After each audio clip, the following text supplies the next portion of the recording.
श्री स्वामी समर्थ भक्तांनो, आजचा हा संदेश तुम्ही शेवटपर्यंत ऐकणार असाल तर सुरुवातीलाच एक गोष्ट लक्षात ठेवा. पुढचे 7 दिवस तुमच्यासाठी एखादी मोठी घटना घडणार आहे असं मी सांगत नाही. पण या 7 दिवसात तुमच्या आजूबाजूला काही छोट्या गोष्टी वारंवार घडताना दिसल्या तर त्यांच्याकडे दुर्लक्ष करण्याआधी एकदा स्वतःकडे नक्की पहा. कारण कधीकधी स्वामींच्या भक्तीमध्ये मोठा संदेश मोठ्या घटनेत नसतो. तो एखाद्या छोट्या प्रसंगातून आपल्याला स्वतःमध्ये काहीतरी जाणवून देतो. आज मी तुम्हाला असे 5 वेगळे संकेत सांगणार आहे.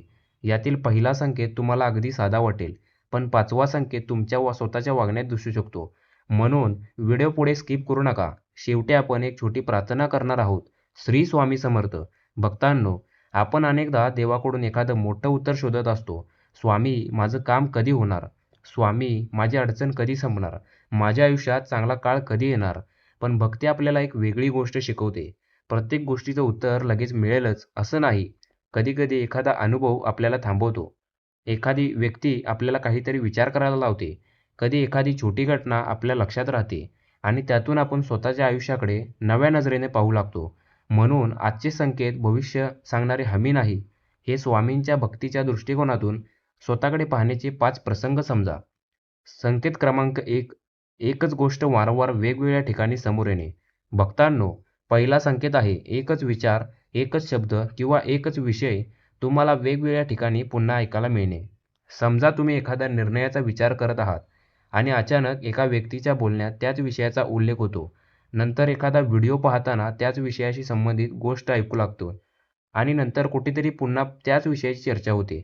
असं झालं म्हणून त्याला चमत्कार समजू नका. पण एकदा स्वतःला विचारा, कदाचित मला या विषयाकडे थोडं गंभीरपणे पाहण्याची गरज आहे का? कधी-कधी बाहेरच्या घटना आपल्याला उत्तर देत नसतात. त्या आपल्याला योग्य प्रश्न विचारायला शिकवत असतात. म्हणून पुढचे 7 दिवस तुमच्या आजूबाजूला काय घडतंय याकडे थोडं सजगपणे पहा. संकेत क्रमांक 2. अचानक एखाद्या जुन्या अपूर्ण गोष्टीची आठवण होणे. दुसरा संकेत खूप वेगळा आहे. कधी-कधी अचानक आपल्या लक्षात येतं, "अरे, हे काम मी कित्येक दिवसांपासून अपूर्ण ठेवलंय." एखादं पुस्तक, एखादा फोन, एखाद्या माणसाची माफी मागायची राहिलेली असेल, एखादं काम पूर्ण करायचं राहिलेलं असेल किंवा एखादी जबाबदारी जी आपण सतत पुढे ढकलत आलो आहोत. अचानक तीच गोष्ट मनात येते. अशा वेळी स्वतःवर राग करू नका. स्वामींचं नाव घ्या आणि स्वतःला विचारा, "ही गोष्ट मी आज थोडी पुढे नेऊ शकतो का?" पूर्ण जग बदलण्याची गरज नाही. फक्त एक छोटं काम पूर्ण करा. कारण कधी-कधी मोठ्या बदलाची सुरुवात एका छोट्या अपूर्ण गोष्टीला पूर्ण करण्यापासून होते. संकेत क्रमांक 3. अनोळखी व्यक्तीकडून मिळालेला एक साधा पण योग्य शब्द. भक्तांनो, तिसरा संकेत आणखी सुंदर आहे. कधी-कधी आपल्याला एखाद्या जवळच्या व्यक्तीकडून नव्हे, तर अगदी साध्या प्रसंगात एखाद्या व्यक्तीकडून एक वाक्य ऐकायला मिळतं. ते वाक्य खूप छोटं असतं, पण ते आपल्या मनात रेंगाळत राहतं. उदाहरणार्थ, "घाई करू नका. पुन्हा प्रयत्न करा. स्वतःवर विश्वास ठेवा. सगळं एकाच दिवसात ठीक होत नाही." असं एखादं वाक्य पुढच्या 7 दिवसांत कुणाकडून ऐकलं आणि ते तुमच्या परिस्थितीला लागू होते का असं वाटलं, तर त्यावर थोडा विचार करा. कदाचित तो शब्द तुमच्या प्रश्नाचं थेट उत्तर नसेल, पण कदाचित तो तुम्हाला पुढचं पाऊल विचारपूर्वक टाकायला मदत करेल. स्वामींच्या भक्तीत आपण प्रत्येक चांगल्या शब्दातून काहीतरी शिकण्याची वृत्ती ठेवू शकतो. संकेत क्रमांक 4. अचानक एखाद्या व्यक्तीबद्दल कृतज्ञता वाटणे. आता चौथा संकेत हा खूप सुंदर आहे. कधी-कधी आपल्या आयुष्यात एखादी व्यक्ती असते, जी आपल्यासाठी काहीतरी छोटं करत असते. आपण त्याची किंमत लक्षात घेत नाही. आई, वडील, भाऊ, बहीण, मित्र किंवा आपल्या आयुष्यात शांतपणे साथ देणारी कोणतीही व्यक्ती आणि अचानक एखाद्या दिवशी मनात विचार येतो, "ही व्यक्ती माझ्यासाठी खरंच खूप काही करते." जर पुढच्या 7 दिवसात असा विचार मनात आला, तर तो विचार मनातच ठेवू नका. त्या व्यक्तीला एकदा मनापासून धन्यवाद द्या. कारण भक्ती फक्त मंदिरात केलेल्या प्रार्थनेत नसते. आपल्या आयुष्यातील चांगल्या माणसांची किंमत ओळखण्यातही असते. स्वामींचं नाव घेताना आपल्या माणसांशी प्रेमाने वागणं यापेक्षा सुंदर कोणती गोष्ट असेल? संकेत क्रमांक 5. स्वतःच्या शब्दांवर आणि वागण्यावर लक्ष जाणे. आता शेवटचा संकेत आणि हा सगळ्यात आतला संकेत आहे. पुढच्या 7 दिवसात एखाद्या क्षणी तुम्हाला जाणवू शकतं, "मी हे बोलताना जरा जास्त बोलतोय का?" किंवा "मला इथे राग करण्याची गरज होती का?" किंवा "मी दुसऱ्याच्या दृष्टिकोन समजून घेण्याचा प्रयत्न केला का?" ही भावना जर तुम्हाला आली, तर स्वतःला दोष देऊ नका. उलट त्याकडे एक संधी म्हणून पहा, कारण दुसऱ्याच्या चुका दिसणं खूप सोपं असतं, पण स्वतःच्या शब्दांकडे आणि वागण्याकडे पाहण्याची तयारी ही खरी मोठी गोष्ट आहे.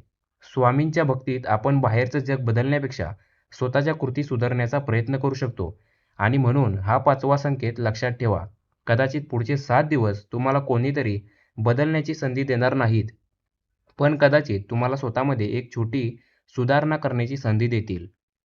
भक्तांनो, या 5ही गोष्टी पुन्हा एकदा आठवा. एकच विषय वारंवार समोर येणे, अपूर्ण गोष्ट आठवणे, एखाद्या व्यक्तीकडून मिळालेला योग्य शब्द, एखाद्याबद्दल मनात निर्माण झालेली कृतज्ञता आणि स्वतःच्या वागण्याकडे पाहण्याची जाणीव. यापैकी काही तुमच्या आयुष्यात घडलं तर त्याला घाबरण्याची गरज नाही आणि त्याचा अर्थ लावण्यासाठी कुणाच्या मागे धावण्याचीही गरज नाही. फक्त थांबा, विचार करा आणि स्वामींच्या चरणी मन अर्पण करा.